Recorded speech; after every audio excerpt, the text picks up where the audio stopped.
de cette journée historique avec la série d'activités que nous avons connues. La première, évidemment, c'était la rencontre d'abord bilatérale entre le président de la République démocratique du Congo et son homologue américain, qui s'en est suivi d'une trilatérale. La ministre d'État, ministre des Affaires étrangères, avait assisté le président de la République dans ces discussions. Elle ne pourra peut-être pas nous donner les détails de ces réunions, mais elle pourra nous dire plus ou moins le tableau général du package qui constitue les accords de Washington. Vous aviez suivi en avril dernier, il y avait la déclaration de principe, il y avait l'accord proprement dit qui a été signé, mais à côté de cet accord, il y a ce qu'on appelle le cadre d'intégration économique régionale, parce que souvenez-vous de ce que nous disions lundi, le principe de l'accord de Washington, c'est de traiter principalement deux sujets, la sécurité et les sujets économiques.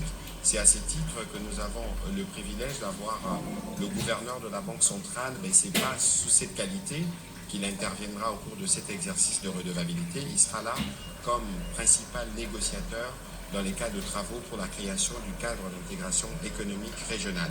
Ensuite, il y avait une double dimension dans les séjours, dans la visite du président de la République ici à Washington. Il y avait une dimension diplomatique avec l'accord, mais il y avait aussi une dimension bilatérale. C'est pour ça que nous avons le privilège d'avoir le vice-premier ministre, ministre de l'économie, qui a signé aujourd'hui, juste après la cérémonie des signatures des chefs d'État, l'accord de partenariat stratégique entre la République démocratique du Congo et les États-Unis d'Amérique. Voilà plus ou moins résumé les activités que nous avons eues aujourd'hui. Évidemment, nous allons donner premièrement la parole à la ministre d'État, ministre des Affaires étrangères, pour nous brosser plus ou moins l'esprit et les cas dans lesquels les discussions se sont tenues ce matin, qui ont abouti à cet accord en présence de plusieurs chefs d'État africains, tels que vous l'avez vu. Madame la ministre d'État, merci. C'est des journées marathon, évidemment. Heureusement que vous êtes une Amazone, comme j'aime bien vous appeler, par rapport à votre engagement sur ces fronts diplomatiques que vous copilotez avec le président de la République. Nous sommes à Washington, l'épilogue sûrement de ce que vous avez commencé déjà il y a plusieurs mois. Qu'est-ce que vous pouvez nous dire de cette journée historique? Qu'est-ce que le Congolais, qui attend depuis des heures d'avoir des éléments supplémentaires par rapport à ce qu'on a vu, pour que nous puissions mieux comprendre l'action du président de la République dans la volonté de ramener une paix que nous voulons définitive et durable. Madame la ministre d'État. Merci beaucoup pour la parole. Merci. Bonsoir à tous et à toutes. Et évidemment, bonsoir à nos chers compatriotes qui nous suivent à Kinshasa, à Goma, Bukavu et dans toutes les autres parties de la République démocratique du Congo. En effet, une journée historique, journée du 4 décembre, lors de laquelle trois chefs d'État ont signé ce qui sera connu comme les accords de Washington.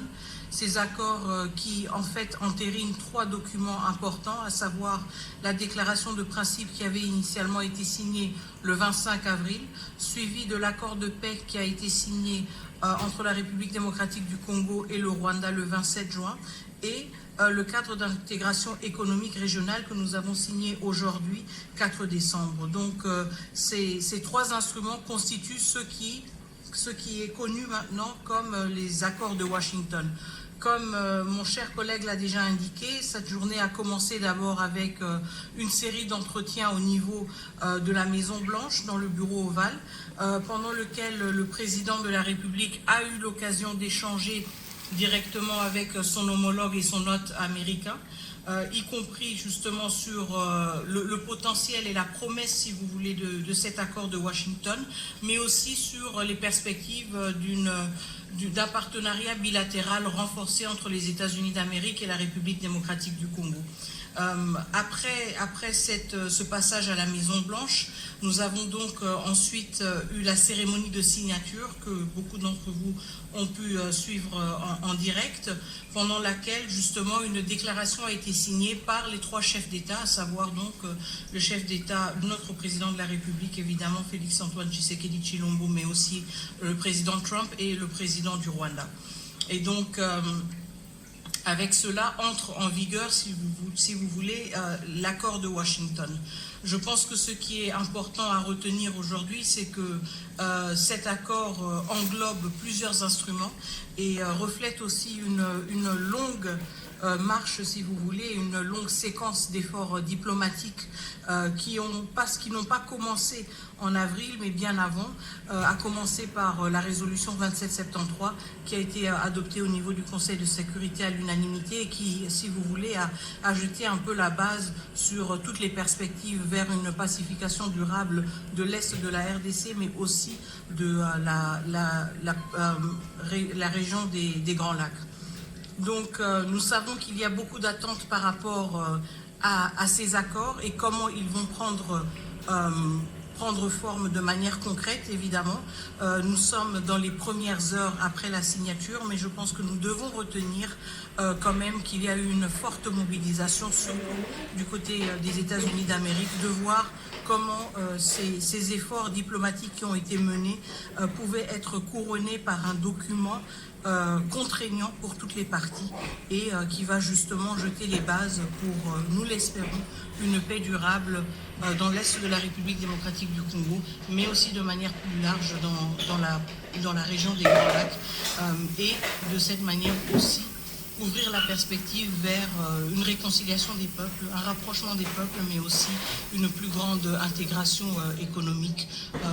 Mais nous savons aussi que tout cela se fera de manière graduelle, que tous ces efforts devront être bâtis les uns sur les autres, pas seulement parce que nous le connaissons, nous le savons de notre propre région, mais nous l'avons aussi appris dans d'autres régions.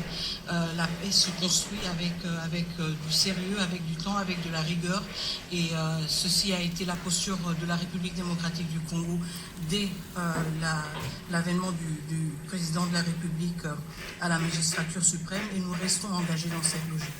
Voilà, merci beaucoup Madame la ministre d'État pour cette introduction. Je me tourner du côté du gouverneur Wameso, mais je rappelle que vous n'intervenez pas comme gouverneur de la Banque centrale du Congo, mais plutôt comme un des experts de la République démocratique du Congo, spécifiquement pour ce qui concerne le cadre d'intégration économique régionale.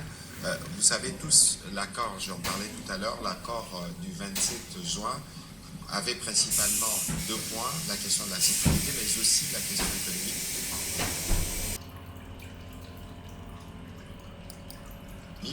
Et sur cette question économique, M. Wameso, beaucoup de choses ont été dites, notamment qu'on va aller le minerai pour le Rwanda, mais la question principale, c'est qu'on veut ramener les développements, on veut ramener l'économie pour les populations.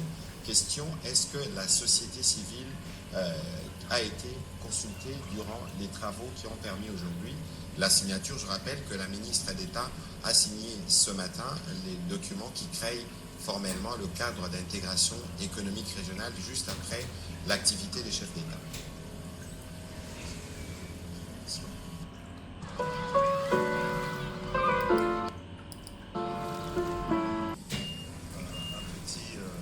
Un rappel historique par rapport à la cause profonde de cette crise que nous connaissons. Cette crise